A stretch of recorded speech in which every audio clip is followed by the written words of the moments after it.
इयत्ता 7वी विषय इतिहास. धडा 9वा मराठ्यांचा स्वातंत्र्य संग्राम. छत्रपती शिवाजी महाराजांच्या मृत्यूनंतर मराठ्यांनी छत्रपती संभाजी महाराज, छत्रपती राजाराम महाराज आणि महाराणी ताराबाई यांच्या नेतृत्वाखाली स्वराज्य रक्षणासाठी मुघलांशी प्रखर लढा दिला. या 27 वर्षाच्या प्रदीर्घ लढ्याला मराठ्यांचा स्वातंत्र्य संग्राम असे म्हणतात.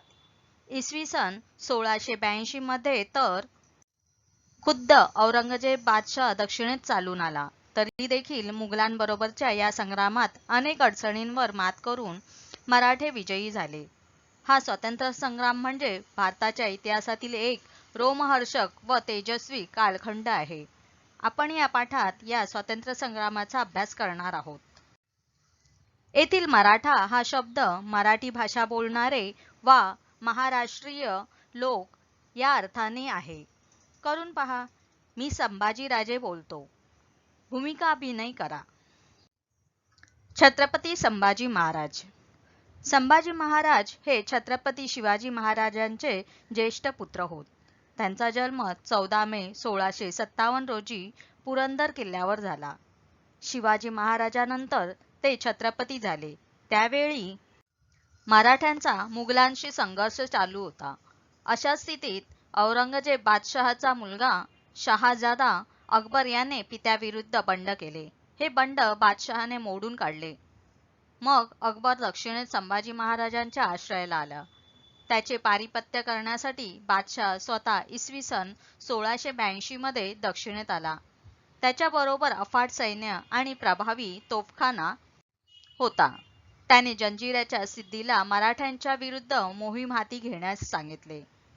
पोर्तुगीजांनाही आपल्या बाजूला वळवून घेतले. यामुळे संभाजी महाराजांवर एकाच वेळी अनेक शत्रूंना तोंड देण्याचा प्रसंग आला.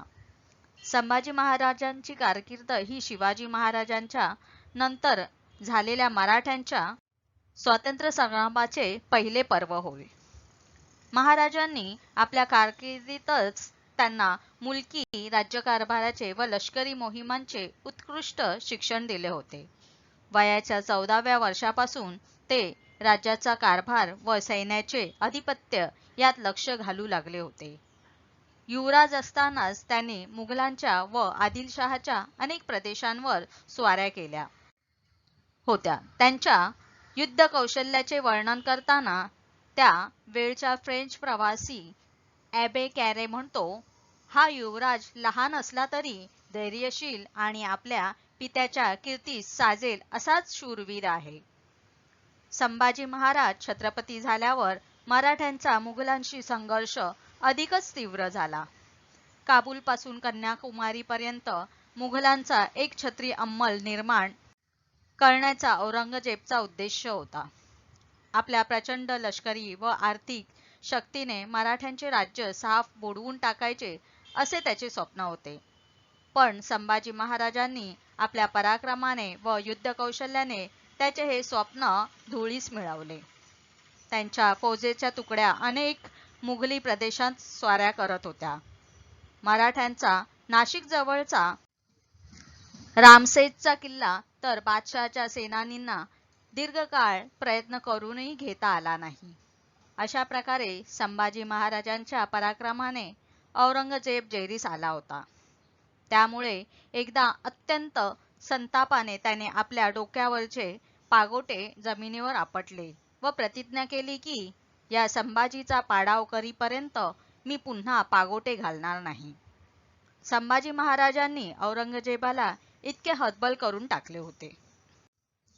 माहित आहे का तुम्हाला, मराठ्यांचे किल्ले जिंकले की त्यांचे राज्य संपेल या विचाराने सुरुवातीस औरंगजेबाने नाशिक जवळील रामसेज किल्ल्याला वेढा घातला. औरंगजेबाची सैन्यसंख्या मोठी होती. मराठ्यांची सैन्यसंख्या अतिशय कमी होती. पण त्यांनी चिवट प्रतिकार केला. हा वेढा पुढे 5 वर्षे चालला. मूठभर मराठी सैनिकांनी केलेला हा पराक्रम अद्वितीय होता. मराठ्यांच्या चिवट प्रतिकारामुळे मराठ्यांशी संघर्ष करणे अवघड असल्याची जाणीव औरंगजेबाला झाली. सिद्धी विरुद्धची मोहीम. जंजिऱ्याच्या सिद्धी मराठी मुलखाला उपद्रव देत असे. मराठ्यांच्या मुलखावर धाडी टाकून तो जाळपोळ, लुटालूट व अत्याचार करत असे. घरात जैसा उंदीर तैसा राज्यात सिद्धी असे त्याचे वर्णन सभासदाने केले आहे. संभाजी महाराजांनी इसवी सन 1682 मध्ये त्याच्या विरुद्ध मोहीम उघडली. त्यांच्या सैन्याने त्याच्या ताब्यातील दंडाराजपुरी या किल्ल्याला वेढा घातला आणि जंजिऱ्यावरही तोफांचा भडीमार केला. परंतु त्याच वेळी मुघलांचे सैन्य स्वराज्यावर चालून आले. त्यामुळे जंजिऱ्याची मोहीम अर्धवट सोडून संभाजी महाराजांना माघारी फिरावे लागले. पोर्तुगीजांविरुद्ध मोहीम. गोव्याच्या पोर्तुगीजांनी संभाजी महाराजांच्या विरुद्ध बादशहाशी हातमिळवणी केली होती. त्यामुळे त्यांनी पोर्तुगीजांना धडा शिकवण्याचे ठरवले. त्यांनी इसवी सन 1683 मध्ये पोर्तुगीजांच्या रेवदंडा बंदरावर हल्ला केला. प्रत्युत्तर म्हणून पोर्तुगीजांनी गोव्याच्या सीमेवरील मराठ्यांच्या फोंडा किल्ल्यास वेढा घातला. मराठ्यांनी वेढा मोडून काढला आणि गोव्यावर चढाई केली. या लढाईत येसाजी कंक याने पराक्रमाची शर्त केली. यात पोर्तुगीज गव्हर्नर घायाळ झाला. त्याला माघार घ्यावी लागली. संभाजी महाराजांनी त्याचा पाठलाग केला. पोर्तुगीज मोठ्या संकटात सापडले. त्याचवेळी मुघलांनी दक्षिण कोकणवर आक्रमण केल्याची बातमी संभाजी महाराजांना मिळाली. त्यामुळे हाताशी आलेला गोव्याचा विजय सोडून त्यांना मुघलांचा प्रतिकार करण्यासाठी परतावे लागले. आदिलशाही व कुतुबशाहीचा शेवट. औरंगजेबाला मराठ्यांविरुद्धच्या मोहिमेत यश येत नव्हते. त्यामुळे त्यांनी ती मोहीम स्थगित केली. त्यानंतर त्याने आपला मोर्चा आदिलशाही व कुतुबशाही या राज्यांकडे वळवला. औरंगजेबाने ती राज्ये जिंकून घेतली. या दोन्ही राज्यांची संपत्ती व लष्कर मुघलांच्या हाती आल्यामुळे औरंगजेबाची स्थिती मजबूत झाली. त्यानंतर मराठ्यांचा पाडाव करण्यावर आपली सर्व शक्ती केंद्रित केली. त्यांच्या प्रदेशांवर चोहोबाजूंनी हल्ले चढवले. मुघल सेनेचा प्रतिकार करताना मराठ्यांचा सेनापती हंबीरराव मोहिते मारला गेला. त्यामुळे संभाजी महाराजांची लष्करी बाजू कमकुवत झाली. संभाजी महाराजांचा मुलकी कारभार. संभाजी महाराजांनी युद्धाच्या व धामधुमीत आपल्या मुलकी राज्यकारभाराकडे दुर्लक्ष केले नाही. त्यांनी शिवरायांच्या काळातील चोख न्याय व महसूल व्यवस्था तशीच पुढे चालू ठेवली. स्वराज्या विरुद्ध बंडखोरी करणाऱ्यांना तसेच सामान्य प्रजेला त्रास देणाऱ्या वतनदारांना त्यांनी कठोर शासन केले. महाराणी येसूबाईंना राज्यकारभाराचे अधिकार दिले. त्यांचा स्वतःचा शिक्का करून दिला. शिवरायांचे प्रजाहिताचे धोरण त्यांनी आपल्या कारकिर्दीत पुढे चालवले. संभाजी महाराजांना संस्कृतसह अनेक भाषा अवगत होत्या. त्यांनी ग्रंथलेखनही केले आहे.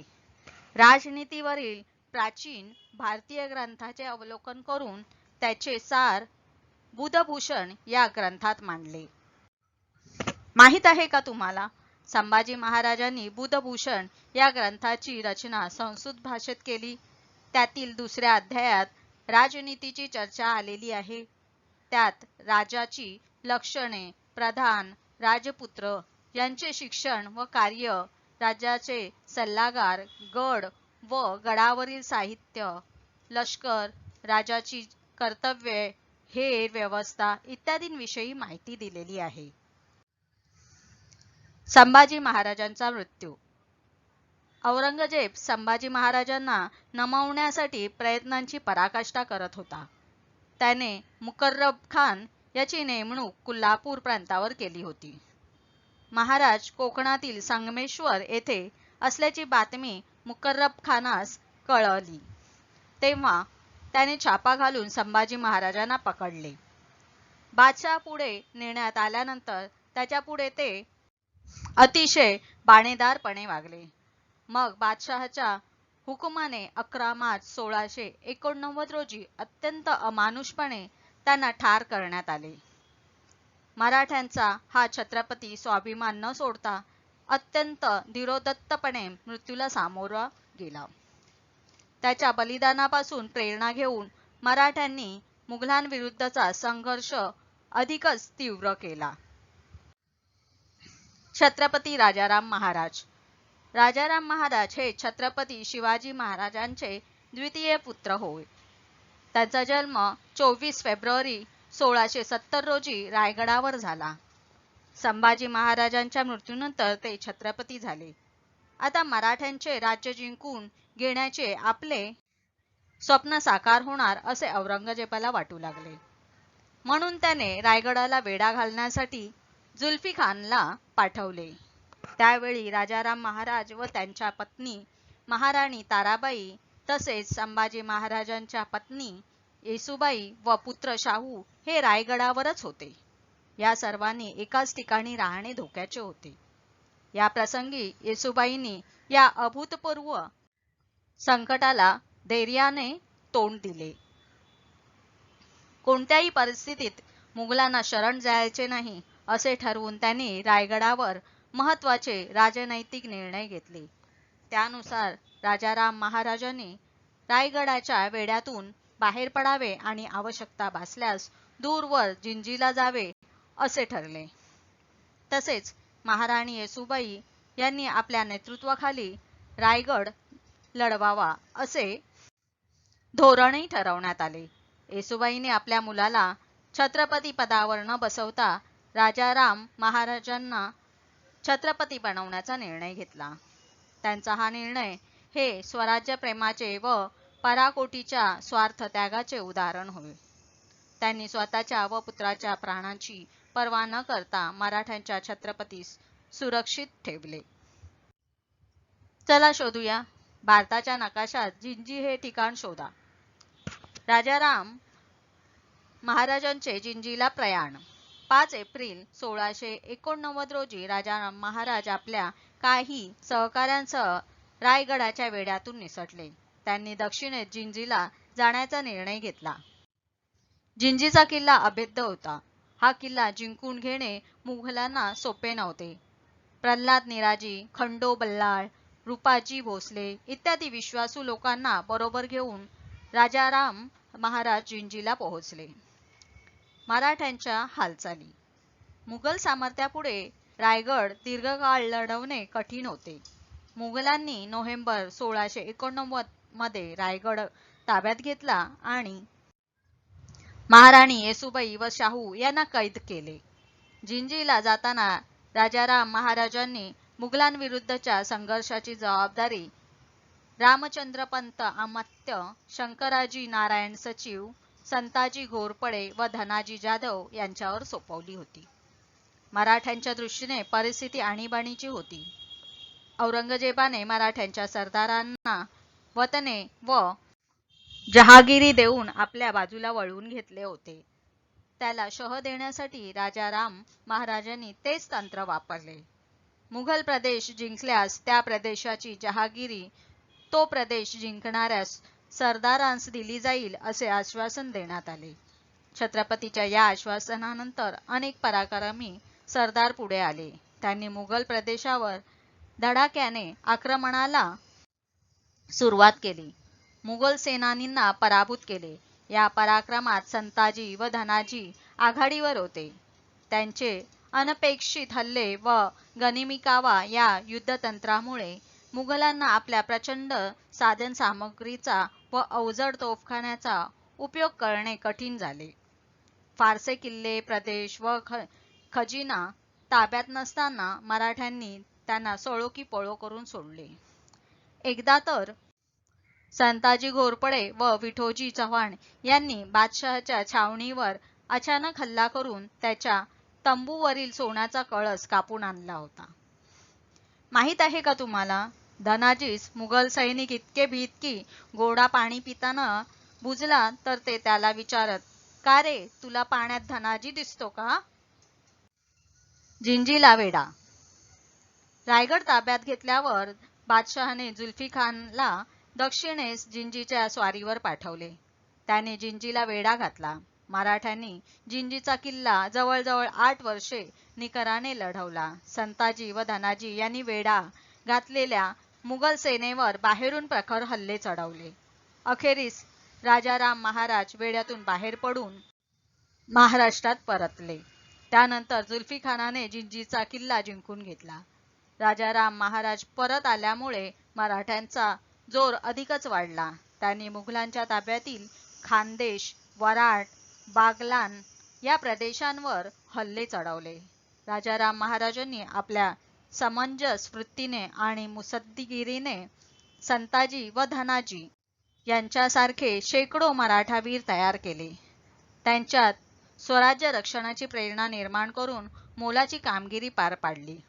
परंतु हे सर्व घडत असताना 2 मार्च 1700 मध्ये राजाराम महाराजांचे अल्पशा आजाराने सिंहगडावर निधन झाले.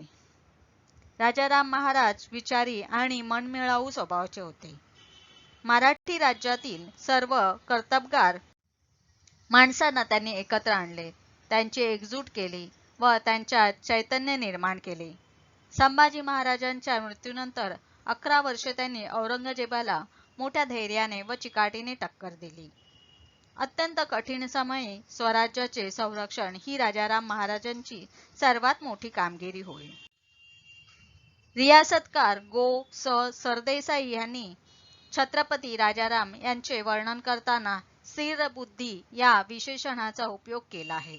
त्यांनी केलेला हा उल्लेख पूर्णपणे यथार्थ वाटतो. करून पहा. तुमच्या परिसरातील विविध क्षेत्रात उल्लेखनीय कामगिरी केलेल्या महिलांची मुलाखत घ्या. महाराणी ताराबाई. छत्रपती राजाराम महाराजांच्या मृत्यूनंतर औरंगजेबाला वाटले की आपण संघर्ष जिंकला. परिस्थिती मात्र उलट होती. औरंगजेब लढ्यामागून लढाया जिंकत होता, पण त्याला युद्ध मात्र जिंकता येत नव्हते. अत्यंत विपरीत परिस्थितीत स्वराज्याचे नेतृत्व करण्यास राजाराम महाराजांच्या कर्तबगार पत्नी महाराणी ताराबाई पुढे आल्या. मुघल इतिहासकार खाफी खान याने महाराणी ताराबाई यांचे वर्णन पुढील शब्दात केले आहे. ती बुद्धिमान आणि शहाणी होती. सैन्याची व्यवस्था आणि राज्यकारभार या बाबतीत नवऱ्याच्या हयातीतच तिचा मोठा लौकिक झाला होता. छत्रपती राजाराम महाराजांच्या मृत्यूनंतर महाराणी ताराबाई आपल्या सरदारांच्या सहाय्याने अत्यंत प्रतिकूल परिस्थितीत स्वराज्याचा संघर्ष नेटाने पुढे चालू ठेवला. औरंगजेबाने सातारा, पन्हाळा ही मराठ्यांची ठिकाणे जिंकली, तर मराठ्यांनी मुघलांच्या मध्य प्रदेश, गुजरात या प्रदेशात धडक मारली. ताराबाईंनी युद्धाचे क्षेत्र विस्तारले. कृष्णाजी सावंत, खंडेराव दाभाडे, धनाजी जाधव, नेमाजी शिंदे हे सरदार महाराष्ट्राबाहेर मुघलांविरुद्ध संघर्ष करू लागले. युद्धाचे पारडे बदलत चालल्याची ही खूण होती. महाराणी ताराबाईंनी 7 वर्षे संघर्ष केला, राज्य राखले. सगळा कारभार एक हाती घेऊन सरदारांना स्वराज्य कार्याला जोडून घेतले. सिरोज, मंदसौर, माळवा येथपर्यंत मराठे सरदार मुघलांविरुद्ध लढू लागले. खाफी खान लिहितो, राजारामाची बायको ताराबाई हिने विलक्षण धामधूम उडवली. ती तिच्या सैन्याच्या नेतृत्वाचे आणि मोहिमांच्या व्यवस्थेचे गुण प्रकर्षाने प्रकट झाले. त्यामुळे मराठ्यांचे आक्रमण आणि त्यांची धामधूम दिवसेंदिवस वाढत गेली. माहित आहे का तुम्हाला, महाराणी ताराबाईंनी गनिमी काव्याचा अत्यंत चांगल्या प्रकारे उपयोग केला. औरंगजेबाच्या सैन्यापुढे मराठ्यांची ताकद अत्यंत कमी होती. औरंगजेब किल्ला जिंकण्यासाठी किल्ल्याला वेढा टाकायचा. शक्य होईल तेवढा काळ मराठे किल्ला लढवायचे. पावसाळा जवळ आला की मराठा किल्लेदार फितूर झाला आहे असे दाखवून औरंगजेबाकडून लाच घेऊन किल्ला त्याला दिला जायचा. किल्लेदार लाचेची रक्कम मराठी खजिन्यात जमा करायचा. औरंगजेब किल्ल्यावर धन, धान्य, दारू गोळा भरून ठेवताच ताराबाई तो किल्ला पुन्हा जिंकून घ्यायच्या. ताराबाईंच्या या युद्धतंत्राचे वर्णन सेफ डिपॉझिट लॉकर सिस्टम असे केले जाते. माहित आहे का तुम्हाला, ताराबाईच्या कर्तृत्वाचे वर्णन करताना शिवभारतकार परमानंदाचा मुलगा कवी देवदत्त याने म्हटले आहे, ताराबाई रामराणी भद्रकाली कोपली, दिल्ली झाली दीनवाणी, दिल्लीशाचे गेले पाणी. रामराणी भद्रकाली रणरंगी क्रुद्ध झाली, प्रयत्नांची वेळ आली, मुघल हो सांभाळा. अशा प्रकारे छत्रपती शिवाजी महाराजांच्या पराक्रमाचा वारसा महाराणी ताराबाईंनी पुढे चालवला. मराठ्यांच्या या आक्रमक चढायांमुळे औरंगजेब हताश झाला. सतत 25 वर्षे मुघल मराठे संघर्ष चालू होता. मराठ्यांचा पाडाव करणे मुघलांना जमले नाही. अशा परिस्थितीत औरंगजेब बादशहाचा इसवी सन 1707 मध्ये अहमदनगर येथे मृत्यू झाला. त्याच्या मृत्यूबरोबरच मराठ्यांचा स्वातंत्र्य संग्राम समाप्त झाला.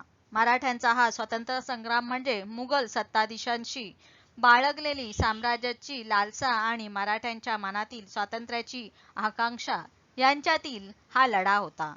त्यात मराठ्यांचा विजय झाला. इतकेच नव्हे तर नंतरच्या काळात औरंगजेबाच्या मृत्यूमुळे निर्माण झालेली राजकीय पोकळी भरून काढण्यात मराठे अग्रेसर राहिले. दिल्लीच्या तख्तावर नियंत्रण ठेवत त्यांनी जवळपास सर्व हिंदुस्थानाचा कारभार पाहिला व रक्षणही केले. त्यामुळे 18वे शतक हे मराठ्यांचे शतक मानले जाते. या शतकातील मराठ्यांच्या कामगिरीचा इतिहास आपण पुढील पाठात पाहणार आहोत. भोसले घराण्याची वंशावळ. मालोजीराजे यांचे पुत्र शहाजीराजे यांचा कालखंड इसवी सन 1594 ते 1664. शहाजीराजे यांचे 3 पुत्र संभाजी, छत्रपती शिवाजी महाराज आणि व्यंकोजी. छत्रपती शिवाजी महाराज यांचा कालखंड इसवी सन 1630 ते 1680. छत्रपती शिवाजी महाराज यांचे 2 पुत्र छत्रपती संभाजी महाराज आणि छत्रपती राजाराम महाराज. छत्रपती संभाजी महाराज यांचा कालखंड इसवी सन 1657 ते 1689.